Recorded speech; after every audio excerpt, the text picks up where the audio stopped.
Hey everyone, and welcome back to the channel.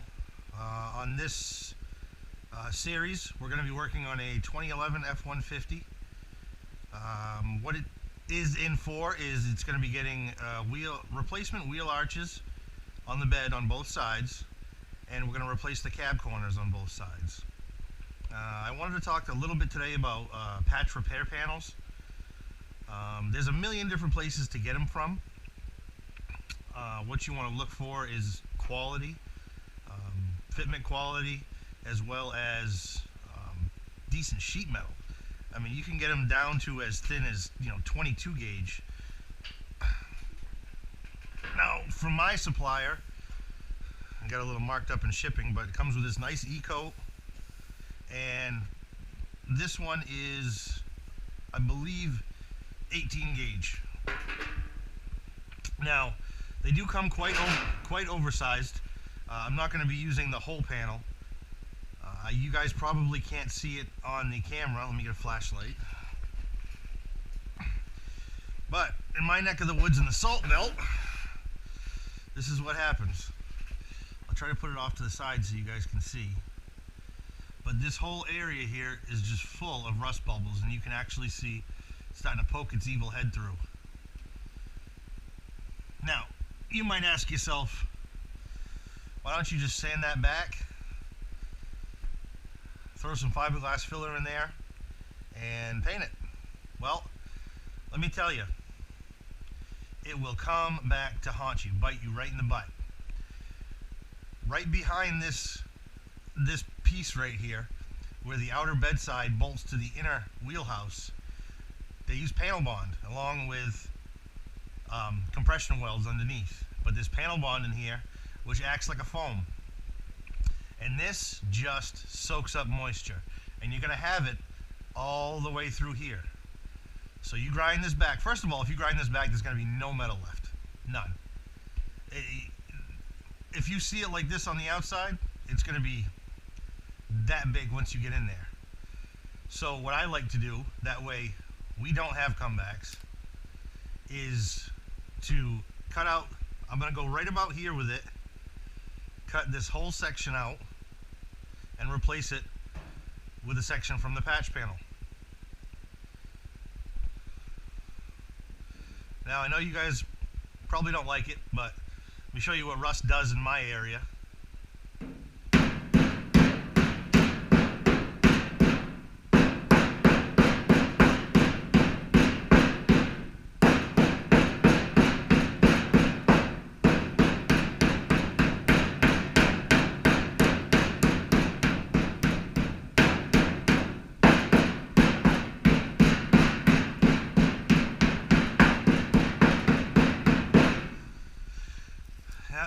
With no effort at all, we now have holes.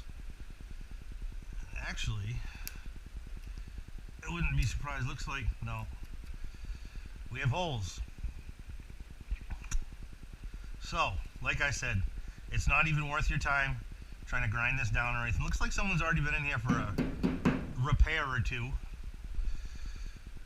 But we're going to do it right, that way that doesn't come back.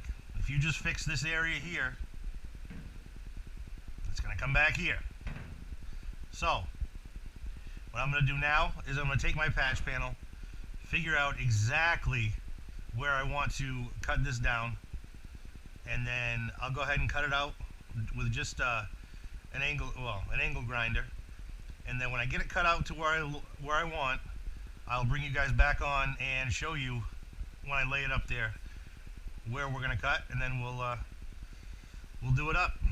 So I guess there's nothing left to do but just do it. So stay tuned and I'll cut you guys back on.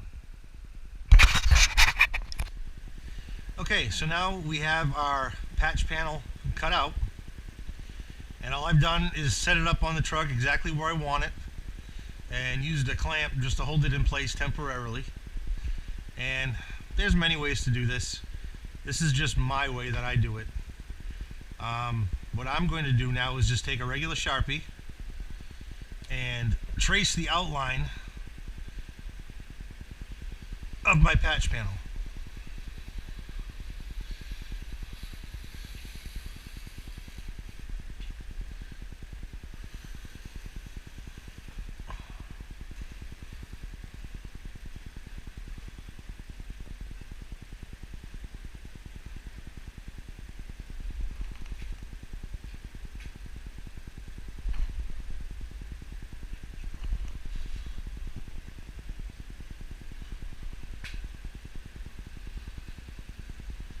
Some guys will use a scribe. Whatever you got, use it.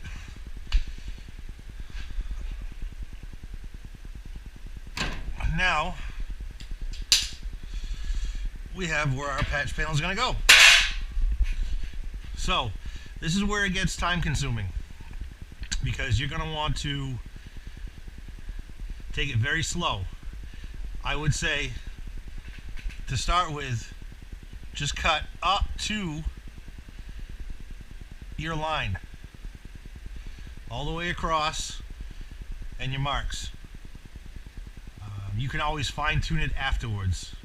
Now, there are some guys who would cut most of this out and then just lay the patch panel over it and weld to it. I don't like to leave. Well, what I'm saying is they would cut, say, to here, right? And then they would lay the panel over and just kind of overlap it and then weld it right in here. I don't like to do that because, especially in my area, with all the salt and everything, this area right in here will collect moisture and rust and rot. And your customer will be back a year down the road complaining because the work you just did is now bubbling and you're going to have issues on your hand. So I don't like to do that. So I'm going to cut all this out and then slowly, you know, grind away places that don't butt up nicely. And then there's going to be spot welds up in here that you're going to have to drill out or grind off and take off. So what I'm going to do is I will cut this out, get the panel fitted up, and then I will show you what's behind this panel and why this rusts before I start welding. So give me a little bit, I'll cut you guys back on and I'll show you the progress. Okay.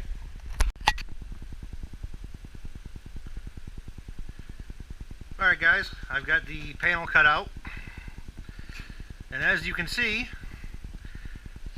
we had a little bit of spot rusting and bubbling here, but it's everywhere. Now, this is why it rusts out. Look at all of it. It's just foam. I'm guessing they put it in here for sound deadening. But, I mean, this is all wet. And look at all the rust it hides. This is why, guys, if you're going to do repairs, do them right. You got to cut the stuff out. And this isn't, you know, Ford specific. I know I'm working on a Ford, but GM, Dodge, they all do this stuff. They all put this foam stuff in. It's crazy. All the salt and sand just stays right in there. So I'm going to go ahead, take some time, clean all this stuff up, and then I'll grind the rust up, clean it up, spray it with some well, if you're at home, you're doing anything really, but I'm going to use self-etching primer. I'm not self-etching primer. Weld-through primer, so I can do my spot welds down here. And then up here, I'm probably just going to hit it with some E-coat. And then I'll put my new panel up, tack it in, and then I'll cut you guys back in and show you. But look at that. Get you real up close. It's just harboring the dirt. Salt. Up here, it's salt and brine. And this is all wet.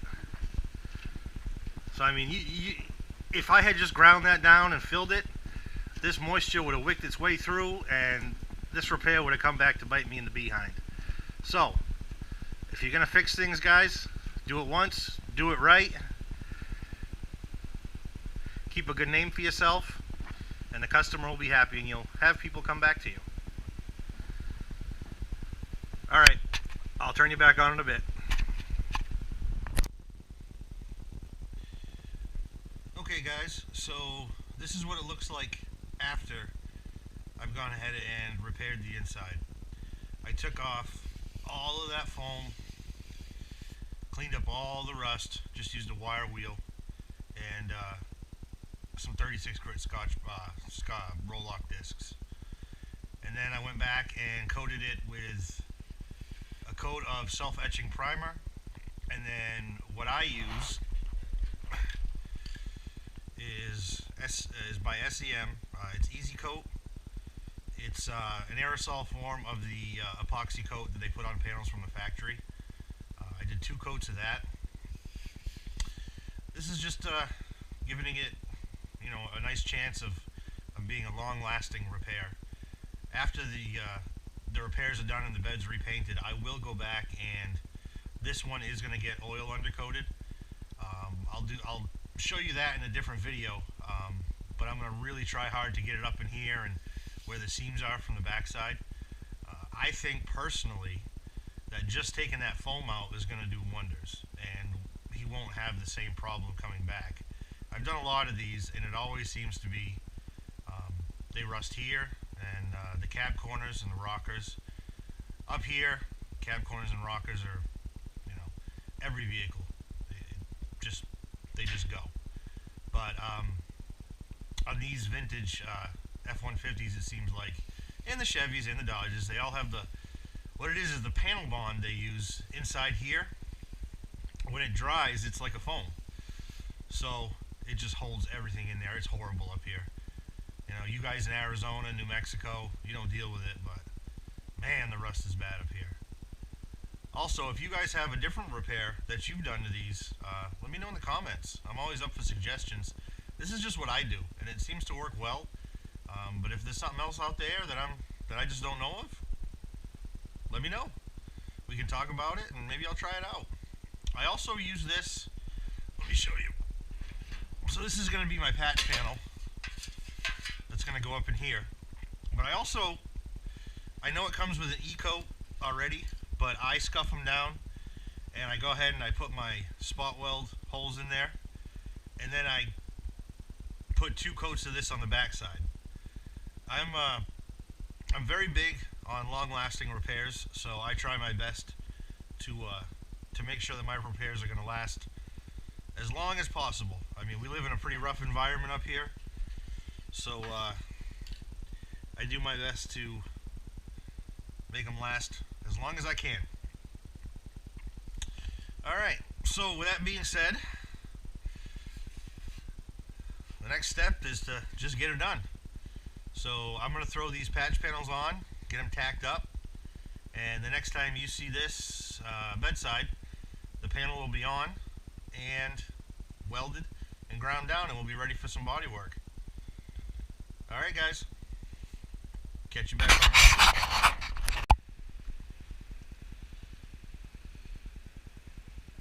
Alright, so this is where we're at. I got both sides done. The patch panels are installed.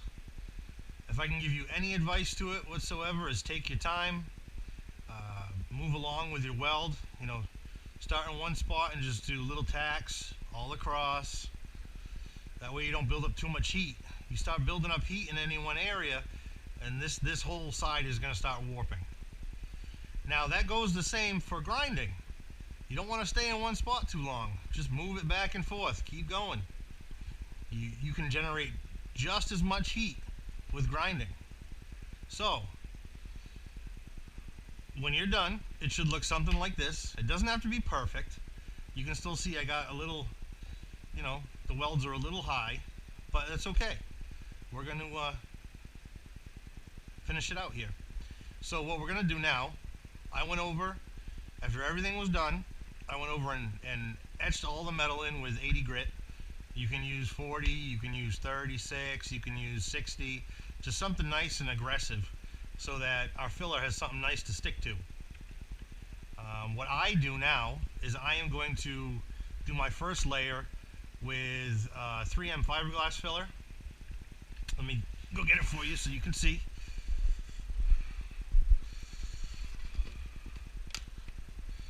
This is what I use, the 3M short strand filler, 01160.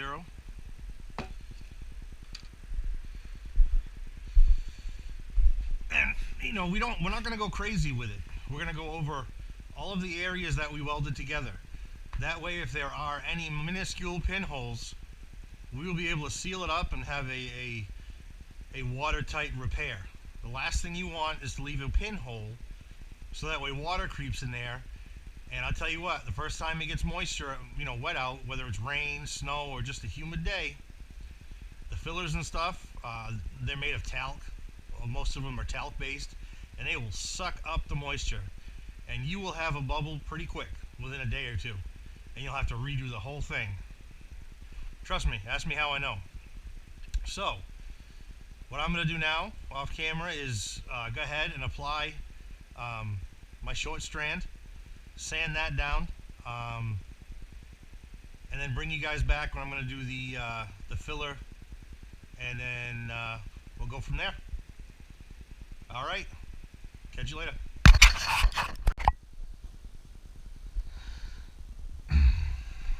All right, guys, welcome back. I know it's just been a second or two for you, but it's been a few days for me. I got all the body work done on both bed sides with the new wheel arches.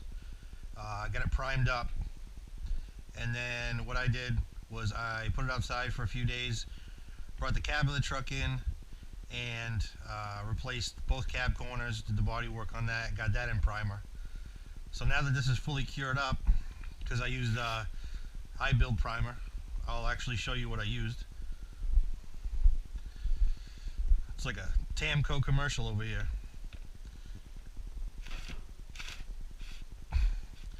Use the DTM high build gray from Tamco.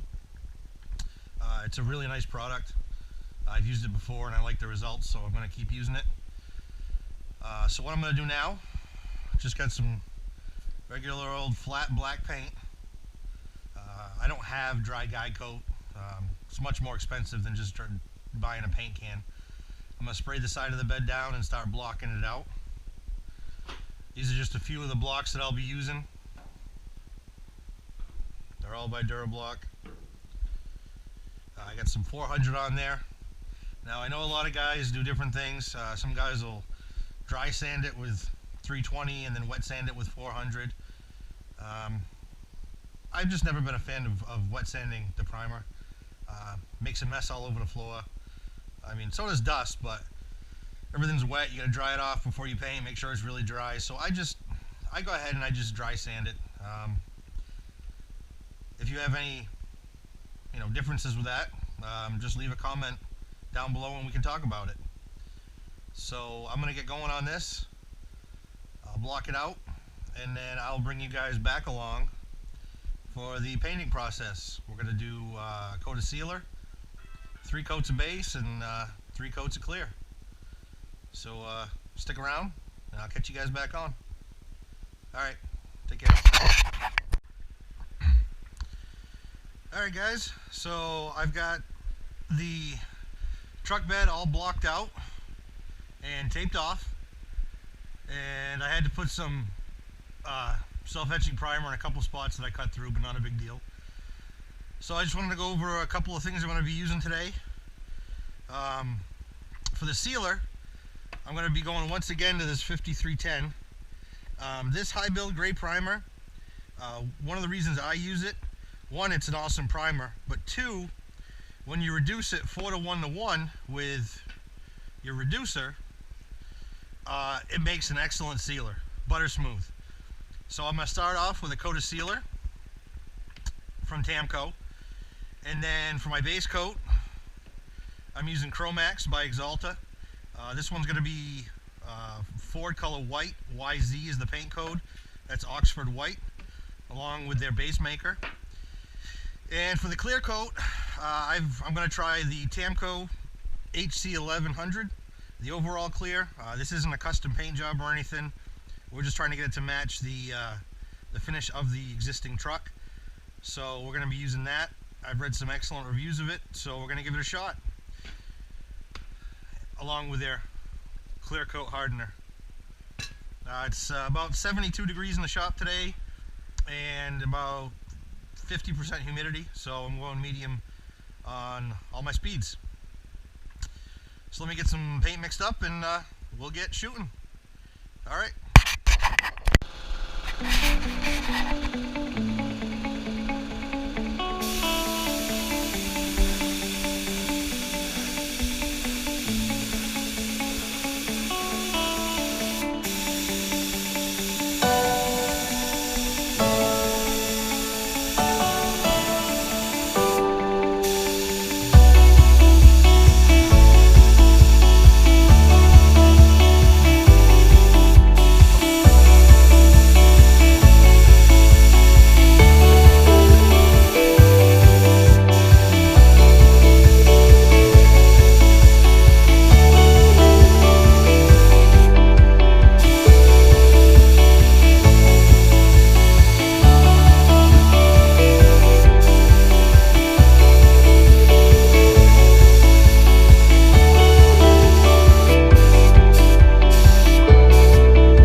Alright guys, welcome back.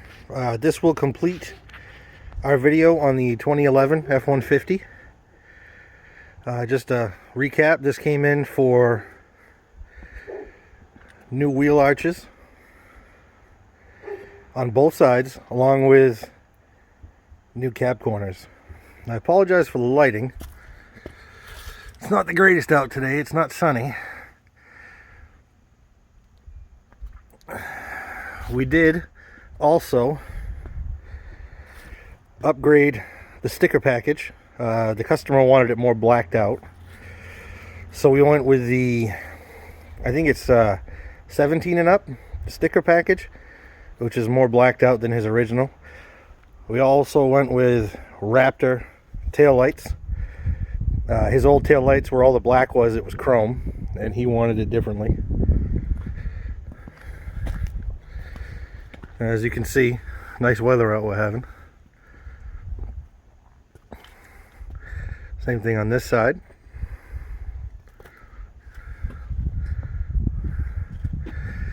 Nice and straight body repair.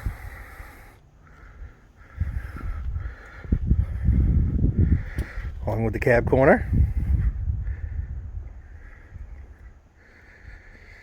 One other thing we did that I offer here, along with all my other services, because I do body work, mechanical work. I also do oil undercoating. So this one got everything under here oil coated. And we do that all along the frame. Inside the frame, I actually have wands for my gun that go down in the frame with a 360 pattern. So we get all that done. And then we also do, you know, the body, underside the body, the whole thing, just everywhere. I have two different colors, the black, and I also have clear. Anywhere that this stuff can touch, you know, any body panels or anything, I use the clear, and then the black for the chassis and underbody. One, it makes it look nicer, and two, the black has graphite in it. So when that oil starts to penetrate and work its way into the bushings and everything, it acts as a lubricant, so it has a tendency to take some squeaks and rattles away. The company I use for that is New Hampshire Oil Undercoat. I may at some point do a video on that, but that's messy. That's messy, and it'll get my equipment pretty nasty. But shout out to them, they make a great product. Also want to give a shout out to Tamco Clear, and well, Tamco in general. Tammy over there is very helpful. This one got the HC 1100 overall clear on the bedside and the cab corner blend areas, and it had the 5310, I believe, high build primer. Correct me if I'm wrong, it's either 10 or 11, but I believe it's 10. That primer is great, and then it works as a great sealer, as you saw in the video. A couple other things to note. You know, tell me what you guys think. I also went ahead and pulled off the fuel door and painted it for the guy because I don't want it to not match. It's just not my style.